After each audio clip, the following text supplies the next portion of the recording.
Ito na po ang part 2 ng mga sign para mas makapaghanda po tayo, lahat ng mga nanonood. So, ito po ang sinabi pa ng ating Panginoong Hesukristo. Pagkatapos ng kapighatian sa mga panahong iyon, magdidilim ang araw, hindi magliliwanag ang buwan. Malalaglag mula sa langit ang mga bituin, at mayayanig ang mga kapangyarihan sa kalawakan. Kung titignan natin, masyado pong matalinghaga kasi mawawasak daw po ang kapangyarihan sa kalawakan. Pagkatapos, lilitaw sa langit ang tanda ng anak ng tao at mananangis ang lahat ng bansa. Makikita nila ang anak ng tao na nasa alapaap at dumarating na may dakilang kapangyarihan at kadakilaan. Sa hudyat ng malakas na tunog ng trumpeta, susuguin niya ang kanyang mga anghel sa apat na sulok ng daigdig at titipunin nila ang mga hinirang mula sa lahat ng dako.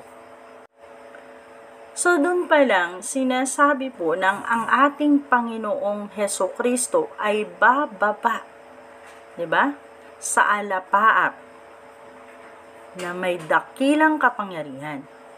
At makakarinig po tayo ng trumpeta. At kapag narinig po ang trumpeta na yon, ay tatawagin daw po ang lahat ng mga hinirang mula sa lahat ng dako. Hinirang. Ibig lang pong sabihin, may mga nabubuhay dito sa ating mundo na hinirang ng ating Panginoong Diyos at Panginoong Hesukristo upang magsabi ng kanyang pagdating at ng pagdating ng ating Panginoon. Kung titignan niyo po, ang lahat po na yan ay binibigay na mensahe ng ating Panginoong Hesukristo upang maunawaan po natin kung ang mga sign na yan ay nakikita na po natin at sunod-sunod nang nangyayari. That means po, parating na po ang ating Panginoong Hesukristo. At malapit na po ang pagdating ng ating Amang Diyos ukol sa paghukom. Ang sabi ng ating Panginoong Hesukristo, walang nakakaalam ng araw at oras ng pagsapit na yon. Kahit ang mga anghel sa langit o maging ang anak man, ang ama lamang ang nakakaalam nito. Ang pagdating ng anak ng tao ay tulad sa pagdating ng baha noong panahon ni Noe. Na mga araw na yon, bago bumaha ang mga taong nagsisikain, nag-iinuman at nagsisipag-asawa hanggang sa pumasok si Noe sa barko. So, ibig sabihin, ang mga pangyayari ay hindi rin natin alam. Walang nakakaalam, basta tatandaan lang po natin ang mga sign. No? Yung mga sign na yun, hindi pa man po nangyayari, siguro paghandaan natin. Kung papansinin nyo po, ang sabi po, kung kayo daw po ay nasa bubong, huwag ka na daw pong mag-aksayang bumaba para kumuha ng balabal. Okay? Kung kayo naman daw po ay nasa bukirin, huwag na daw po kayong umuwi. At kung kayo naman daw po ay nasa patag, ay maaari kayong maghahanap ng kuweba na pagsisilungan nyo. Nagbibigay po siya ng mga babala. At ang mga babala na yun ay nagbibigay po siya ng mga senyales. No?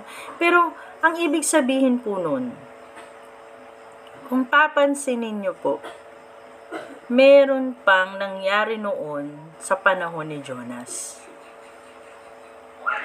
Si Jonas noon ay kinasiyahan ng Panginoon natin.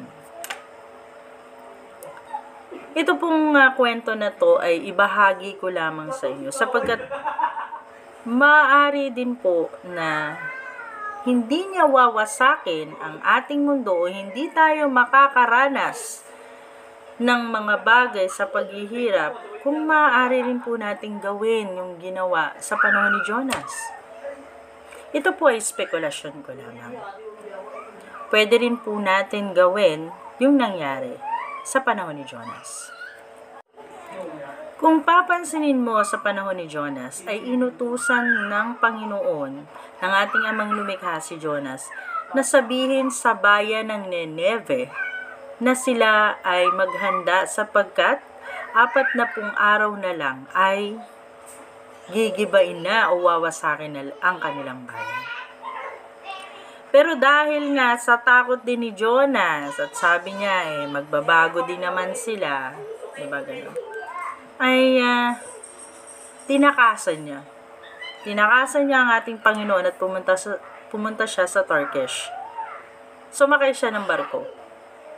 Ngunit sa kanyang pagsakay ay nakaranas ang barko na to ng napakalupit na bagyo. So, parang lulubog na nga yung barko, pero siya, nakuha niya pa daw matulog.